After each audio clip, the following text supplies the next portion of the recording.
ವಿಧಾನ ಇದೆಯಲ್ಲ ಇದು ಮೇಜರ್ ಟ್ವಿಸ್ಟ್. ಅದರ ಜೊತೆಗೆ ಆತಂಕ ಕಾಂಗ್ರೆಸ್ ಹೈಕಮಾಂಡ್ಗೆ. ಇನ್ನ ಮುಂದಿನ 2 ವರ್ಷಗಳ ಕಾಲ ಸಿದ್ದರಾಮಯ್ಯನವರ ನಡೆ ಇದೆಯಲ್ಲ ಅದು ಕೂಡ ಒಂದು ಚಾಲೆಂಜಿಂಗ್ ಅಂತ ಹೇಳಿದ್ರು ತಪ್ಪಾಗಲಿಕ್ಕಿಲ್ಲ. ಇನ್ನ ಇದ್ರ ಜೊತೆಗೆ ನಿನ್ನೆ ಸಂಪುಟ ವಿಸ್ತರಣೆ ಆಯ್ತು. ಒಂದೇ ಒಂದು ಸ್ಥಾನ, ಯಾವಾಗ್ಲೂ ಕೂಡ ಇದೊಂದು ರೆಡಿಮೇಡ್ ಒಂದು ಸ್ಥಾನವನ್ನ ಕೊಡಬೇಕು ಅಂತ ಅಷ್ಟೇ. ಮಹಿಳೆಯರಿಗೆ ಆದ್ಯತೆ ಅಂತ ಹೇಳ್ತಾರೆ, ಅದೆಲ್ಲ ಬರೀ ಹೇಳಿಕೆಗೆ ಮಾತ್ರ ಸೀಮಿತ. ಪುಸ್ತಕದ ಬದನೆಕಾಯಿ ಅನ್ನುವ ರೀತಿಯಲ್ಲಿ ಸ್ಥಾನಮಾನ ಕೊಡುವಂತ ವಿಚಾರಕ್ಕೆ ಮಾತ್ರ ಮೀನಾಮೇಷ ಎಣಿಸ್ತಾರೆ. ಅದೇ ಆಗಿರುವಂತದ್ದು ಡಿ ಕೆ ಶಿವಕುಮಾರ್ ಅವರ ಸರ್ಕಾರದಲ್ಲಿ. ಈ ಬಾರಿನಾದ್ರೂ ಒಂದ್ 2-3 ಕೊಡ್ಬೋದು ಅಂತ ಅನ್ಕೊಳ್ಳಾಗ್ತಾ ಇತ್ತು, ಇಲ್ಲ ಹಂಗಾಗಿಲ್ಲ. 20 ಸ್ಥಾನಗಳಲ್ಲಿ 19 ಸ್ಥಾನ ಭರ್ತಿ ಆಯ್ತು. ಕೊಡ್ಬೇಕಾದಂತ ಒಂದು ಮಹಿಳಾ ಕೋಟಾದ ಸೀಟು ಕೂಡ ಇಲ್ಲ ಅಲ್ಲಿ, ಅದು ಟುಸ್ ಆಗೋಗಿದೆ. ಈಗ ಶಾಸಕಿಯರು ಆ ಸ್ಥಾನಕ್ಕೋಸ್ಕರ ಪೈಪೋಟಿಯನ್ನ ಮಾಡ್ತಾ ಇದ್ದಾರೆ. ಕೊನೆ ಕ್ಷಣದಲ್ಲಿ ಗಾಯತ್ರಿ ಶಾಂತೇಗೌಡರಿಗೆ ತಪ್ಪಿರುವಂತದ್ದು ಸ್ಥಾನ ಸಿದ್ದರಾಮಯ್ಯನವರು ಬ್ರೇಕ್ ಹಾಕಿದ್ರು. ಇದಕ್ಕೆ ಸಾಕಷ್ಟು ಜನ ಈಗ ಆಲ್ರೆಡಿ ಲಾಬಿಯನ್ನ ಮಾಡ್ತಾ ಇದ್ದಾರೆ. ಗಾಯತ್ರಿ ಶಾಂತೇಗೌಡ ಬದಲು ಇನ್ಯಾರಿಗೆ ಸ್ಥಾನ ಕೊಡ್ಲಾಗುತ್ತೆ, ಅವರಿಗೆ ಕೊಡ್ಲಾಗುತ್ತಾ ಅಥವಾ ಬೇರೆಯವ್ರಿಗೆ ಅನ್ನುವಂತ ನಿಟ್ಟಿನಲ್ಲಿ ನೋಡಿದಾದ್ರೆ ಯಾರೆಲ್ಲ ಪೈಪೋಟಿ ಓಡ್ತಾ ಇದ್ದಾರೆ ಅಂದ್ರೆ ಆರತಿ ಕೃಷ್ಣ ಅವರು, ಲಕ್ಷ್ಮೀ ಹೆಬ್ಬಾಳ್ಕರ್ ಅವರು, ಶಾಸಕಿ ನಯನಾ ಮೋಟಮ್ಮ, ಲತಾ ಮಲ್ಲಿಕಾರ್ಜುನ್ ಸೇರಿದಂತೆ ಆಲ್ಮೋಸ್ಟ್ ಸಾಕಷ್ಟು ಜನ ಶಾಸಕಿಯರು ನಮಗೂ ಕೊಡಿ ಅಂತ ಕೇಳ್ತಾ ಇದ್ದಾರೆ. ಉಮಾಶ್ರೀ ಅವರು ಕೂಡ ಸೇರಿದಂತೆ. ಉಮಾಶ್ರೀ ಅವರು ನಿನ್ನೆ ರಾತ್ರಿವರೆಗೂ ಆಲ್ಮೋಸ್ಟ್ ಪ್ರಯತ್ನ ಪಟ್ಟರು ಸಚಿವ ಸ್ಥಾನಕ್ಕೋಸ್ಕರ ಮಹಿಳಾ ಕೋಟಾದಡಿಯಲ್ಲಿ. ಅವರನ್ನ ಉಪಸಭಾಪತಿ ಮಾಡಲಾಗಿದೆ, ಬಟ್ ಅದೆಲ್ಲವೂ ಕೂಡ ಆಯ್ಕೆ ಆಗುವಂಥದ್ದು ಆನ್ ದ ಫ್ಲೋರ್. ಸೊ ಹಾಗಾಗಿ ಉಮಾಶ್ರೀ ಅವರು ಕೂಡ ಎಷ್ಟು ಸಾಧ್ಯನೋ ಅಷ್ಟು ಮಟ್ಟಿಗೆ ಪ್ರಯತ್ನ ಪಡ್ತಾ ಇದ್ದಾರೆ ಮಂತ್ರಿ ಸ್ಥಾನಕ್ಕೋಸ್ಕರ. ಒಂದೇ ಒಂದು ಕೊಡ್ತಾ ಇರುವಂಥದ್ದು, ಮಾತೆತ್ತಿದ್ರೆ ಮಹಿಳೆಯರ ಪರ, ಹೇಳ್ಕೊಳ್ಳುವಂಥದ್ದು ಮಾತ್ರ ಮಹಿಳೆಯರ ಪರ. ಆದ್ರೆ ಕೊಡುವಂತ ಸ್ಥಾನಮಾನ ನೋಡಿದ್ರೆ ಒಂದ್ ಕೊಡೋದನ್ನು ಕೂಡ ಆಟ ಆಡಿಸ್ತಾ ಇದ್ದಾರೆ. ಇನ್ನು ಸಿಎಂ ಡಿಕೆಶಿ ಸಂಪುಟಕ್ಕೆ ಮಹಿಳಾ ಮಂತ್ರಿ ಗ್ಯಾರಂಟಿ. ಹೆಣ್ಮಕ್ಕಳಿಗಲ್ಲದೆ ಹೆಣ್ಮಕ್ಕಳಿಲ್ಲದೆ ನಮ್ಮ ಪಕ್ಷನೇ ಇಲ್ಲ ಅಂತ ಹೇಳಿದ್ರು. ಇದೆಲ್ಲ ಪುಂಗಿ. ಮಹಿಳೆಗೂ ನಮ್ಮಲ್ಲಿ ಸ್ಥಾನಮಾನ ಕೊಡ್ತೀವಿ ಅಂತ ಹೇಳಿದ್ದಾರೆ. ಒಂದೇ ಒಂದು ಸ್ಥಾನ ಕೊಡ್ಲಿಕ್ಕೆ ಮಹಿಳೆಯರಿಲ್ಲದೆ ಇವರ ಪಕ್ಷನೇ ಇಲ್ವಂತೆ. ಕೊಡ್ತಿರೋದೇ ಒಂದು ಸ್ಥಾನ, 34 ಸ್ಥಾನದಲ್ಲಿ, ಅದ್ರಲ್ಲಿ ಬೇರೆ ಈ ಪುಂಗಿ. ಸಿಎಂ ಡಿಕೆಶಿ ಸಂಪುಟಕ್ಕೆ ಮಹಿಳಾ ಮಂತ್ರಿ ಗ್ಯಾರಂಟಿ ಸದ್ಯಕ್ಕಂತೂ ಕಾಣಿಸ್ತಾನೇ ಇಲ್ಲ. ಕೊಡುವಂತ ಒಂದು ಸ್ಥಾನಕ್ಕೂ ಕೂಡ ಆಟ ಆಡಿಸ್ತಾ ಇದ್ದಾರೆ. ಎಷ್ಟು ಮಟ್ಟಿಗೆ ಇವರು ಮಹಿಳೆಯರಿಗೆ ಬೆಲೆ ಕೊಡ್ತಾ ಇದ್ದಾರೆ, ಆದ್ಯತೆ ಕೊಡ್ತಾ ಇದ್ದಾರೆ, ಸ್ಥಾನಮಾನ ಕೊಡ್ತಾ ಇದ್ದಾರೆ ಅನ್ನುವಂಥದ್ದಕ್ಕೆ ಒಂದು ಸ್ಪಷ್ಟ ಉದಾಹರಣೆ ಇದು. ಮಹಿಳೆಯರು ಲೆಕ್ಕಕ್ಕೆ ಇಲ್ಲ ಕಾಂಗ್ರೆಸ್ ಪಕ್ಷಕ್ಕೆ ಮತ್ತೆ ಮುಖ್ಯಮಂತ್ರಿಗಳಿಗೆ. ಹೆಣ್ಮಕ್ಳಿಲ್ಲ ಅಂತ ಒಂದು ಪ್ರಶ್ನೆ ಹಾಕ್ತೀರಿ, ಅದಾಗ್ತದೆ, ಫಿಲ್ ಮಾಡ್ತೀವಿ, ತಲೆ ಕೆಡಿಸ್ಕೊಳಕ್ ಹೋಗ್ಬಿಡಿ. ಹೆಣ್ಮಕ್ಳು ಇರಲೇಬೇಕು. ನಮ್ಮ ಪಕ್ಷದಲ್ಲಿ ಒಂದು ಸಿದ್ಧಾಂತ ಇದೆ.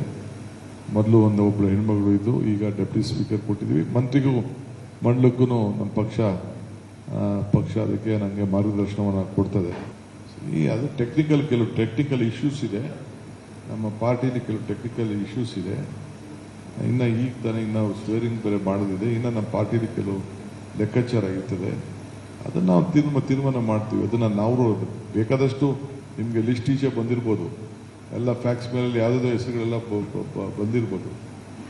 ಅದೆಲ್ಲ ಅಧಿಕೃತ ಅಲ್ಲ. ನಾನು ಏನು ಸೈನ್ ಮಾಡಿ ಗವರ್ನರ್ ಕೊಟ್ಟಿರ್ತೀನಿ, ದಟ್ ಈಸ್ ಓನ್ಲಿ ಫೈನಲ್. ನನಗೇನು ನಮ್ಮ ಪಾರ್ಟಿ ಹೈಕಮಾಂಡ್ ಅವ್ರು ನನಗೆ ತಿಳಿಸಿರ್ತಾರೆ, ದಟ್ ಈಸ್ ಫೈನಲ್. ಕೊಡೋಣಮ್ಮ, ಕೊಡ್ತೀವಿ. ಹೆಣ್ಮಕ್ಳಿಲ್ಲದೆ ನಾವು ನಮ್ಮ ಪಕ್ಷನೇ ಇಲ್ಲ, ಹೆಣ್ಮಕ್ಳಿಗೆ ನಾವು ಶಕ್ತಿ ಕೊಡ್ತೀವಿ. ನೋಡ್ತಾ ಇದ್ದೀರಲ್ಲ, ಹೆಣ್ಮಕ್ಳಿಲ್ಲದೆ ನಮ್ಮ ಪಕ್ಷನೇ ಇಲ್ಲ, ಇದೆಲ್ಲವೂ ಕೂಡ ಹೇಳಿಕೆಗಷ್ಟೇ ಸೀಮಿತ. ಯಾಕೆಂದ್ರೆ ಹೆಣ್ಮಕ್ಕಳಿಲ್ಲದೆ ಇವರ ಪಕ್ಷ ಇಲ್ಲ ಅನ್ನೋದೇ ಆಗಿದ್ದಿದ್ರೆ ಮಿನಿಮಮ್ ಅಂದ್ರೂ ಒಂದು 3 ಸ್ಥಾನನಾದ್ರೂ ಕೊಡಬೇಕಾಗಿತ್ತು. ಆದ್ರೆ ಅದನ್ನು ಕೊಟ್ಟಿಲ್ಲ. ಕೊಡಬೇಕಾದ ಒಂದು ಸ್ಥಾನನೂ ಕೂಡ ನೆಟ್ಟು ಕೊಟ್ಟಿಲ್ಲ. ಅದು ಯಾಕೆ ಕೊಡೋದು? ಶಾಸ್ತ್ರಕ್ಕೆ ಅಂತ. ಶಾಸ್ತ್ರಕ್ಕೆ ಒಂದು ಸ್ಥಾನ ಕೊಡ್ತಾರೆ, ಯಾರು ಪ್ರಶ್ನೆ ಮಾಡಬಾರ್ದಲ್ಲ, ಅಯ್ಯೋ ಮಹಿಳೆಯರಿಗೆ ಕೊಡ್ಲೇ ಇಲ್ಲ ಅಂತ ಪ್ರಶ್ನೆ ಮಾಡಬಾರ್ದಲ್ಲ. ಸೊ ಹೀಗಾಗಿ ಶಾಸ್ತ್ರಕ್ಕೆ ಅನ್ಬಿಟ್ಟು ಒಂದು ಸ್ಥಾನವನ್ನ ಮೀಸಲಿಟ್ಟಿರ್ತಾರೆ. ಇದ್ರ ಬಗ್ಗೆ ಇನ್ನಷ್ಟು ಮಾಹಿತಿಯನ್ನ ಕೊಡ್ತಾ ಹೋಗ್ತಾರೆ ನಮ್ಮ ಪ್ರತಿನಿಧಿ ಶರಣು ಹಂಪಿ. ನಮ್ಮ ಜೊತೆ ನೇರ ಸಂಪರ್ಕದಲ್ಲಿ ಜಾಯ್ನ್ ಆಗಿದ್ದಾರೆ. ಶರಣು ಹಂಪಿ, ಮಹಿಳೆಯರ ಪರವಾಗಿ, ಮಹಿಳೆಯರ ಏಳ್ಗೆಗೋಸ್ಕರನೇ ನಮ್ಮ ಪಕ್ಷ ಅಂತೆಲ್ಲ ಪುಂಗಿ ಊದಕ್ ಚೆನ್ನಾಗಿದೆ, ಬೂಟಾಟಿಕೆಯ ಮಾತುಗಳು ಚೆನ್ನಾಗಿದೆ. ನಿನ್ನೆ ಮುಖ್ಯಮಂತ್ರಿಗಳ ಬಾಯಲ್ಲೂ ಕೂಡ ಅದೇ ಬಂದಿದ್ದು, ಮಹಿಳೆಯರಿಲ್ಲದೆ ನಮ್ಮ ಪಕ್ಷನೇ ಇಲ್ಲ. ಹೇಳ್ಕೊಳಕ್ ಚೆನ್ನಾಗಿದೆ, ಆದ್ರೆ ಸ್ಥಾನಮಾನದ ವಿಚಾರಕ್ಕೆ ಸಂಬಂಧಪಟ್ಟಂತೆ ನೋಡಿದಾದ್ರೆ ಅವರನ್ನ 2ನೇ ದರ್ಜೆಯ ರಾಜಕಾರಣಿಗಳ ರೀತಿಯಲ್ಲಿ ನೋಡ್ತಾ ಇದೆ ಕಾಂಗ್ರೆಸ್ ಪಕ್ಷ. ನೋ ಡೌಟ್ ಆ ವಿಚಾರದಲ್ಲಿ ಎಷ್ಟು ಮಟ್ಟಿಗೆ ಆಕ್ರೋಶ ವ್ಯಕ್ತವಾಗ್ತಾ ಇದೆ, ಯಾರೆಲ್ಲ ಪೈಪೋಟಿ ಮಾಡ್ತಾ ಇದ್ದಾರೆ?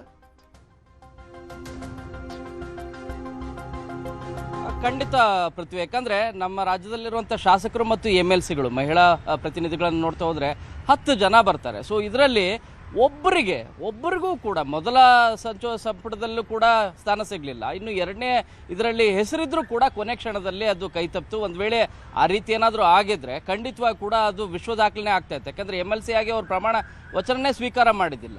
ಸ್ವೀಕಾರ ಮಾಡಿದ ನಂತರ ಸಚಿವ ಸ್ಥಾನಕ್ಕೆ ಸ್ವೀಕಾರ ಮಾಡಬೇಕಾದಂಥ ಪರಿಸ್ಥಿತಿ ಇತ್ತು ಪ್ರಮಾಣ ವಚನ. ಬಟ್ ಕೊನೆ ಕ್ಷಣದಲ್ಲಿ ಸಿದ್ದರಾಮಯ್ಯ ಅವರ ಸೂಚನೆ ಹಿನ್ನೆಲೆಯಲ್ಲಿ ಈಗ ಆ ಹೆಸರನ್ನು ತೆಗೆದುಹಾಕಲಾಗಿದೆ. ಯಾಕಂದರೆ ಆ ಹೆಸರಿನ ಬದಲಾಗಿ ಕುರುಬ ಸಮುದಾಯದ ಶಾಸಕರನ್ನು ಅಂದರೆ ಬ್ಯಾಡಗಿಯ ಕ್ಷೇತ್ರದ ಶಾಸಕರನ್ನು ಸಚಿವ ಸಂಪುಟದಲ್ಲಿ ಸೇರಿಸಬೇಕು ಅನ್ನೋದಿತ್ತು. ಆದರೆ ಮಹಿಳಾ ಪ್ರತಿನಿಧಿಯನ್ನು ಪ್ರತ್ಯೇಕವಾಗಿ ಸೇರಿಸಬೇಕು ಅನ್ನೋದು ಮೊದಲಿಂದನೂ ಕೂಡ ಕ್ಯಾಲ್ಕುಲೇಷನ್ ಇತ್ತು. ಬಟ್ ಈ ಮೊದಲ ಆರಂಭದಲ್ಲಿ ಸಿದ್ದರಾಮಯ್ಯ ಅವರ ಸರ್ಕಾರದಲ್ಲಿ ಲಕ್ಷ್ಮೀ ಹೆಬ್ಬಾಳ್ಕರ್ ಅವರಿದ್ದರು. ಬಟ್ ಈಗ DK ಶಿವಕುಮಾರ್ ನೇತೃತ್ವದಲ್ಲಿ ಸಚಿವ ಸಂಪುಟ ಮೊದಲ ಇದರಲ್ಲೂ ಕೂಡ ಹೆಸರಿಲ್ಲ, ಮಹಿಳಾ ಪ್ರತಿನಿಧಿಗಳಿಲ್ಲ, ಮಹಿಳಾ ಸಚಿವರಿಲ್ಲ, ಎರಡನೇದರಲ್ಲೂ ಕೂಡ ಮಹಿಳಾ ಸಚಿವರಿಲ್ಲ. ಈ ಹಿನ್ನೆಲೆಯಲ್ಲಿ ನೀವು ಕೇಳೋ ಪ್ರಶ್ನೆಗೆ ನಿನ್ನನ್ನು ಕೂಡ ಪ್ರೆಸ್ ಮೀಟಲ್ಲಿ CM DK ಶಿವಕುಮಾರ್ ಹೇಳಿದ್ದು, ನೀವು ಕೇಳೋಕ್ಕಿಂತ ಮುಂಚಿತವಾಗಿ ನಾನೇ ಹೇಳ್ತೀನಿ, ಮಹಿಳೆಯರಿಲ್ಲದೆ ನಮ್ಮ ಸರ್ಕಾರ ಇಲ್ಲ, ಈ ಪಕ್ಷನೂ ಕೂಡ ಇಲ್ಲ. ಈ ಹಿನ್ನೆಲೆಯಲ್ಲಿ ನಾವು ಖಂಡಿತವಾಗಿ ಕೂಡ ನೀವು ಕೇಳುವಂಥ ಪ್ರಶ್ನೆಗೆ ನಾವು ಉತ್ತರವನ್ನು ಕೂಡ ಕೊಡ್ತೇವೆ ಅಂತಲೂ ಕೂಡ ಹೇಳಿದರು.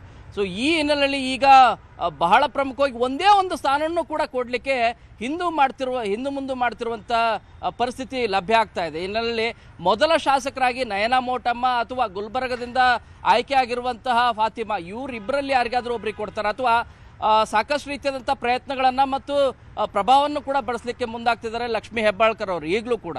ಆದರೆ ಈಗಾಗಲೇ ಬೆಳಗಾವಿ ಕ್ಷೇತ್ರಕ್ಕೆ 2 ಸಚಿವ ಸ್ಥಾನ ದೊರೆತಿದೆ. ಈ ಹಿನ್ನೆಲೆಯಲ್ಲಿ ಯಾರಿಗೆ ಕೊಡ್ತಾರೆ ಅನ್ನೋದು ಬಹಳ ಪ್ರಮುಖವಾದಂಥ ವಿಚಾರ. ಮತ್ತು ಸಿದ್ದರಾಮಯ್ಯ ಅವರು ಕೂಡ ಹೇಳ್ತಾ ಇರೋದು, ಅವರು ಕ್ಯಾಲ್ಕುಲೇಷನ್ ಉತ್ತರ ಕರ್ನಾಟಕದ ಭಾಗಕ್ಕೆ ಕುರುಬ ಸಮುದಾಯದಿಂದ ಒಬ್ಬ ಶಾಸಕರನ್ನ ಆ್ಯಡ್ ಮಾಡಿದ್ರೆ ಚೆನ್ನಾಗಿರುತ್ತೆ ಅಂತೇಳಿ. ಈ ಹಿನ್ನೆಲೆಯಲ್ಲಿ ಮಹಿಳಾ ಪ್ರತಿನಿಧಿಯಾಗಿ, ಮಹಿಳಾ ಸಚಿವರಾಗಿ ಯಾರು ಆಯ್ಕೆ ಆಗ್ತಾರೆ ಅನ್ನೋದು ಈಗಲೂ ಕೂಡ ಸದ್ಯ $1 ಮಿಲಿಯನ್ ಪ್ರಶ್ನೆ ಆಗಿದೆ. ಪೃಥ್ವಿ. ಓಕೆ, ಧನ್ಯವಾದ ಶರಣು ಹಂಪಿ ನಿಮ್ಮೆಲ್ಲ ಮಾಹಿತಿ.